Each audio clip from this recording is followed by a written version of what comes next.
केंद्राच्या योजनांचं अनुदान आता थेट लाभार्थींच्या बँक खात्यात। एलपीजी आणि रॉकेल माफियांनाही बसणार चाप। शिवसेना प्रमुखांच्या अंत्यविधीची जागा शिवसैनिकांसाठी राम मंदिरासारखी पवित्र, खासदार राऊत यांचं स्पष्टीकरण। भाजप नेते गोपीनाथ मुंडे यांना पुतणे धनंजय मुंडेंकडून राजकीय धक्का, नाथरा गावात गोपीनाथ मुंडेंच्या पॅनलचा धुव्वा।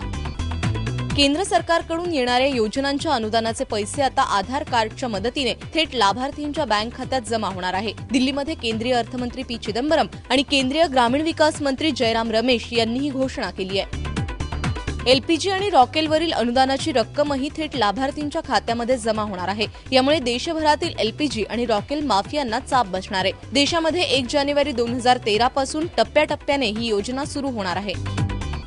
शिवसेना प्रमुख बाळासाहेब ठाकरे यांचा अंत्यविधी झाला, ती जागा शिवसैनिकांसाठी राम मंदिरासारखी पवित्र आहे, अशी भावना शिवसेना खासदार संजय राऊत यांनी व्यक्त केली आहे। तसंच बाळासाहेबांच्या स्मारकाबाबतचा निर्णय शिवसैनिक घेतील असा पुनरुच्चारही त्यांनी केलाय। बाळासाहेब ठाकरे यांचा अंत्यविधी झाला, ती शिवाजी पार्कची जागा शिवसैनिकांच्या दर्शनासाठी तयार करण्यात आल्याचं खासदार राऊत यांनी म्हटलंय।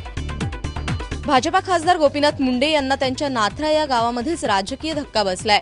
ग्रामपंचायत निवडणुकीमध्ये मुंडे यांचे पुतणे आणि राष्ट्रवादीचे आमदार धनंजय मुंडे यांनी बाजी मारली आहे। धनंजय मुंडे यांच्या शेतकरी मजूर पॅनलने मुंडेंच्या वैद्यनाथ विकास पॅनलचा धुव्वा उडवलाय आणि सर्वच्या सर्व 7ही जागांवरती विजय मिळवलाय। गेल्या 20 वर्षांपासून नाथरा गावामध्ये ग्रामपंचायत निवडणूक बिनविरोध पार पडायची।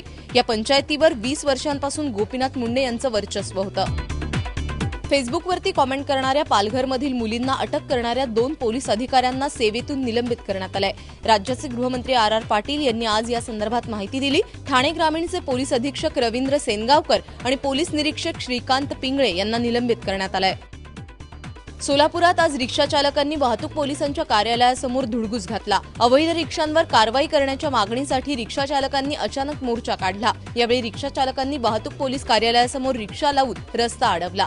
अखेर परिस्थितीवरती नियंत्रण मिळवण्यासाठी पोलिसांना लाठीमार करावा लागला। यावेळी रिक्षा चालक संघटनांनी घोषणाबाजी आणि हुल्लडबाजी केली।